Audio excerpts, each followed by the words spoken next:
เออเออเสร็จแล้วเสร็จแล้ว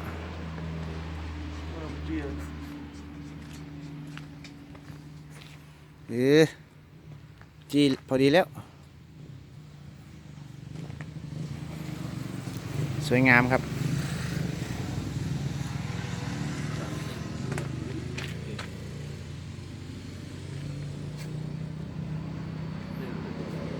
เคยปันเนียเด็กชักหรือปันเนียลงมือ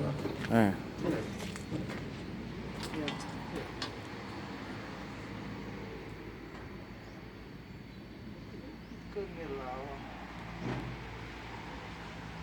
ตรงรูไหมล่ะ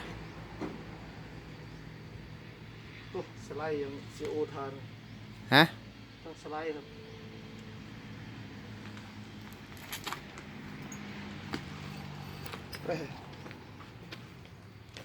นี่วางลงเอาเก็บสไลด์ถึงลงไล่ก็อยู่เนาะอยู่ใช่เลยกุตาเนี่ยอยู่มาทั้งหมด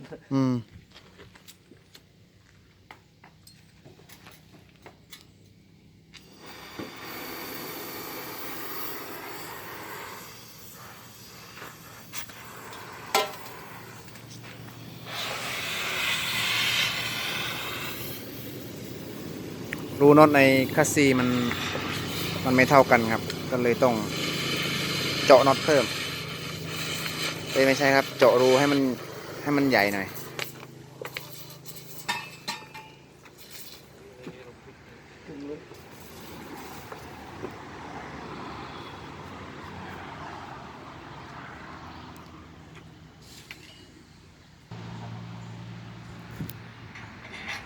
อันใหญ่นี่ต้องเอาออกพี่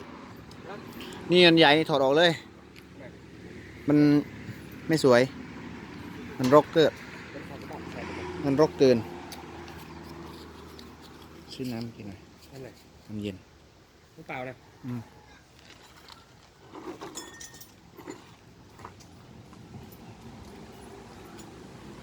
เกือบเสร็จแล้ว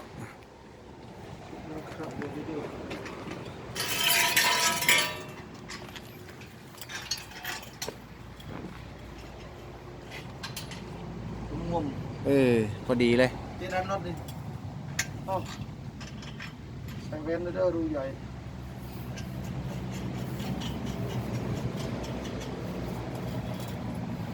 ต้องเอาตัวนี้ออกเนาะช่างจีเนาะมันรูรกเนาะใส่นี่เลย เอาแค่ตรงนั้นพอสวยเลย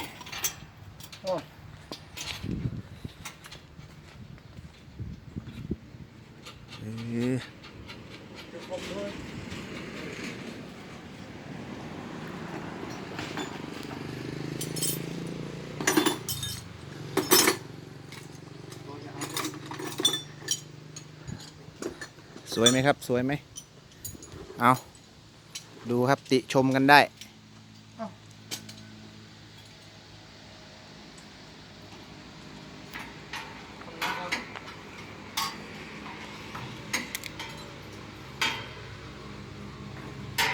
แยกสองตัวเราอยู่ฝั่งนี้ไม่ได้แยกก็เอา2 ตัวนู้นมาอยู่นี่ใช่ไหมราคาก็หมดแล้วราคาไม่ดีเป็นรถอร่อยไหมก๋วยเตี๋ยวบุฟเฟ่อะมีกระตีนกับข้อก็เด็ดไปเลย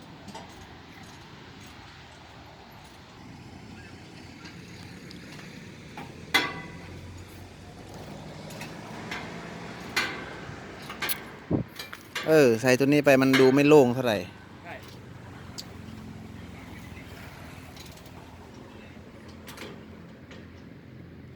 เปลี่ยนตัวก็ได้ด้วยมันเล็กกว่านี้หน่อยใช่ไหมนี่พอดีแล้วโยกไหมไม่โยกหรอกแจมเลยแจมเจล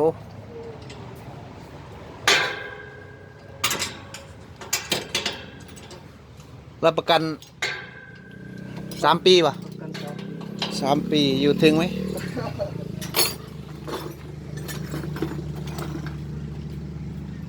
นี่สวยงามเลยทีนี้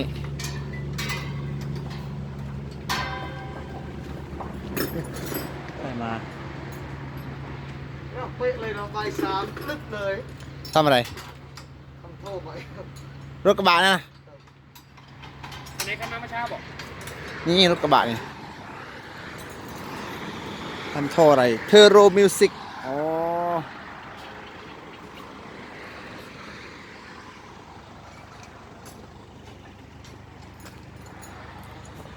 นะตรงเวลาดีมากเลย เออ ไปเราจะเดินเลยด้วยไปเราเลย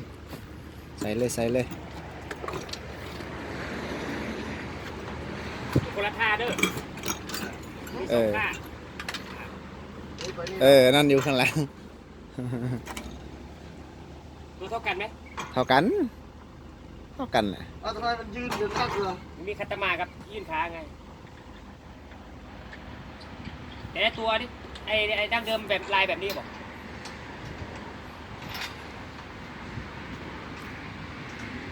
แหมเท่เลยพัสปาร์ เออ รู้ว่าจะทำอยู่ไอ้แกบอก ฮะ ทำแบบนี้ ใคร รู้แต่เราทำก่อนแล้ว โอ้ เอาขาไงผมใส่มิชลินด้วย เออ นี่ออกห่างพอดีเนาะ ถ้าช่างเจเอา 20 นี่ชนเลยดิ ชนเลย อืม นี่ออกห่างพอดีเลย หัวขึ้นหัวขึ้นหัวขึ้น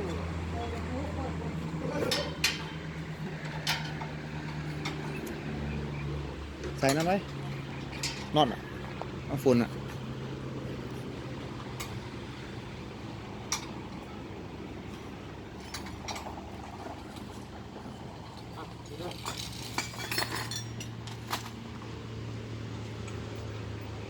เชื่อมอะไร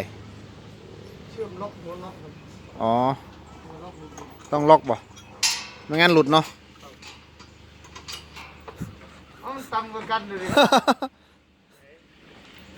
มันไม่ได้ท่าเดียวกันไงคนละท่า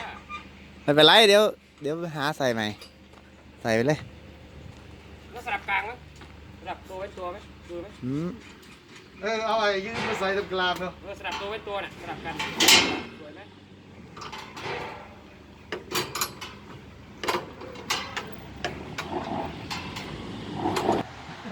แรงกว่าเดิมเลย อันนี้ไม่คุ้มโทรใครโทรบัตร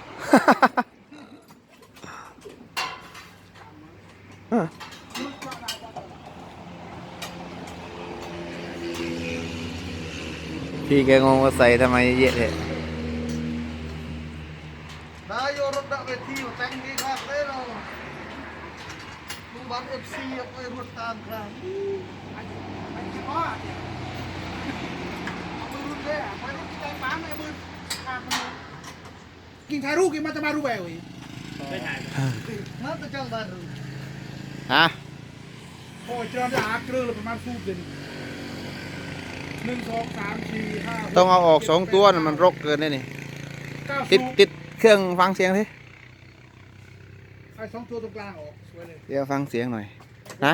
ไหน 2 ตัวตรงกลางออก ตรงกลางมันไม่เหมือนกันเนาะ มันเหมือนกันนั่นเป็นมือ ต้องหาให้เหมือนกันเนาะเทส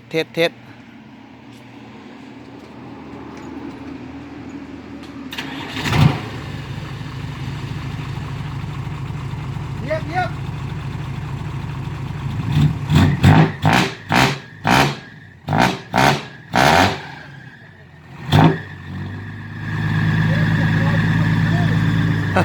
ใช่ใจดิใช่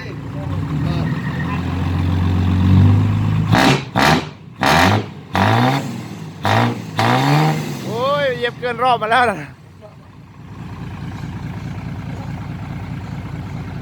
ลั่นดังเหมือนเดิมครับ ดังอยู่ข้างหลัง ตั้งเหมือนเดิมครับเจาะหลังพัก อันนี้เจาะหลังพักไม่เจาะหน้าพัก คนที่หมดค่าเกินเรียนให้เธอแต่ตัวรถ เต็มรถ โอ้เต็มน็อตก่อน กันน็อตคลายครับ มันก็เชื่อมไปคุณพ่อ เสียงก็ยังดังเหมือนเดิมครับ แต่ว่ามันจะนิ่มหน่อย เพราะมันมีไอ้เฟส6มันออกด้วย ช่างเจเจาะรูเล็กเกินไป เจาะแค่1 นิ้ว มันไม่เลยครับ มีแหละ ไม่ได้เงินไม่ได้เลย เป็ดเลยนะเสียเป็ดไม่ได้ข้อแห้ แค่ทิ้งเข้า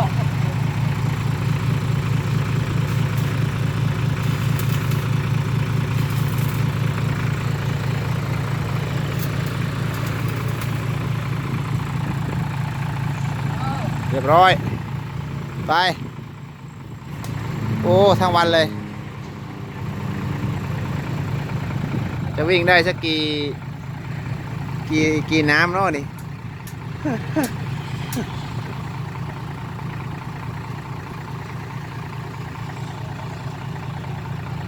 เรียบร้อยครับ เดี๋ยวจะกลับบ้านแล้ว เนี่ยตัวนี้เอาดูคนนานเลยมันก็เริ่มว่ามันก็มันเข้าแบน ข้างบนเนี่ยร้อนนะนี่ ฮะ ร้อน ร้อน คนเย็นสบายแล้ว อยู่ข้างบนมันโดนกิ่งไม้ มันโดนกิ่งไม้เลยไล่มันมาอยู่ข้างล่าง สวยไหมครับ สวยไหม เอาแต่ว่าต้องหามิชลิน2 ตัวมาใส่ให้มันเหมือนกันนี่ เนี่ยต้องเอาตัวนี้มานี่ ไอ้2 ตัวนี้เอาออกครับ ต้องเอาตัวนี้ มันจะดูสวยกว่า สูงไปไหมนี่ เกือบโดนไหม โอ้นิดเดียวเองนี่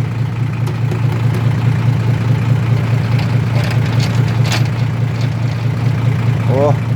แล้ว เป็ด ว่า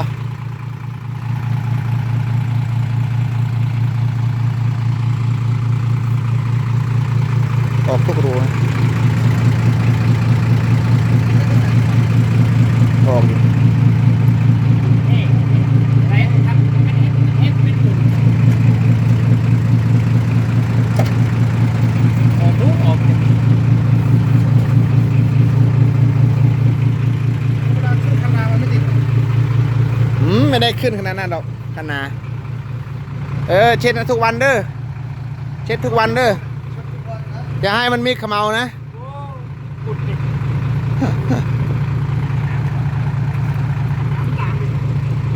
น้ำตาลไหน นี่จัดทรงใหม่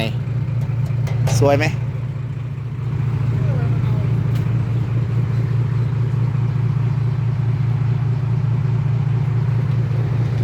โคตรโหด เช็ดเช็ดเช็ด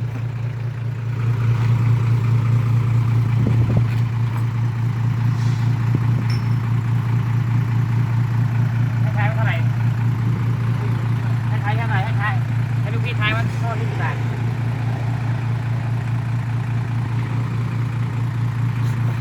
ผมให้ทายว่ากี่บาทแล้วฮะ เนี่ย ไม่รู้เลย เอาลองเดาดูเนี่ย หมดเนี่ย กี่บาท อันละ1,500 ฮะ อันละ1,500 แม้ว่าอันละ1,500ไม่ทั้งหมดเนี่ย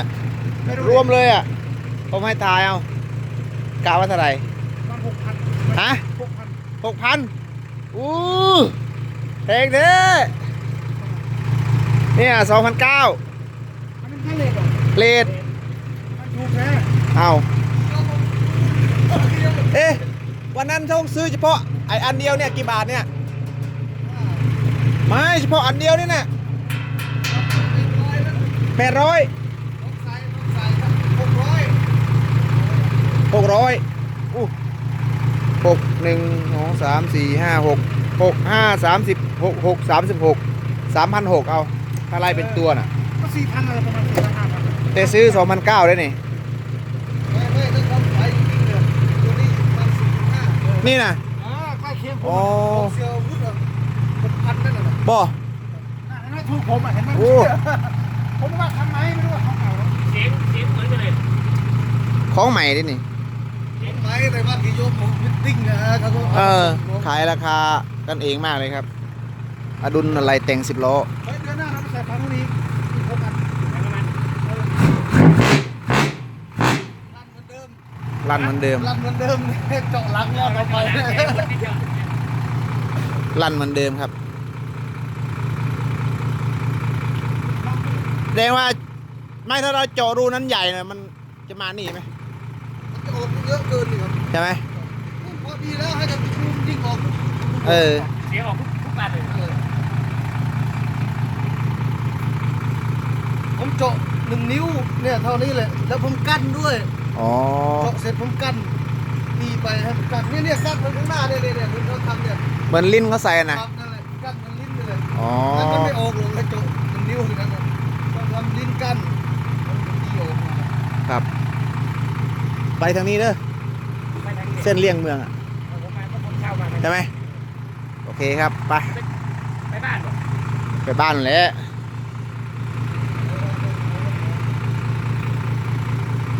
เดี๋ยวไปรับน้องอิงด้วยครับ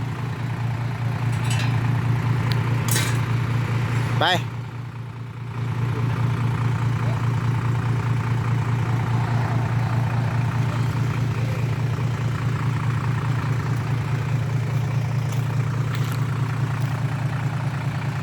สวยงามไหมครับผม เอาติชมกันได้ แต่2 ตัวนั้นผมถอดออกครับ ไอ้2 ตัวที่อยู่ตรงถังลมจิฟฟี่อ่ะ มันจะดูไม่สวย มันจะดูรกไปหน่อยเนี่ย ตัวนี้มันใหญ่เดี๋ยวจะถอดออกเลยครับ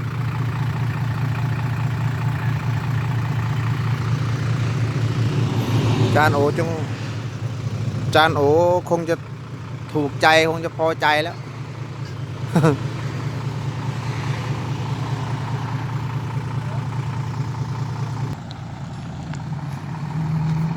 ไปโกโฮมครับ ส่งงานช่างเจ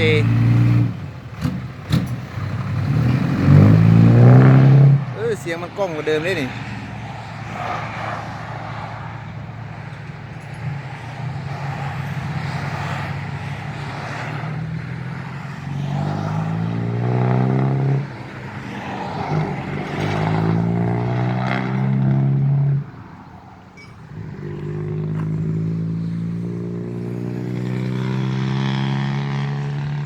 โอ้เปรตอยู่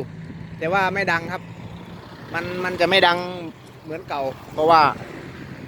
มันจะมาระบายตรงเฟส 6ด้วย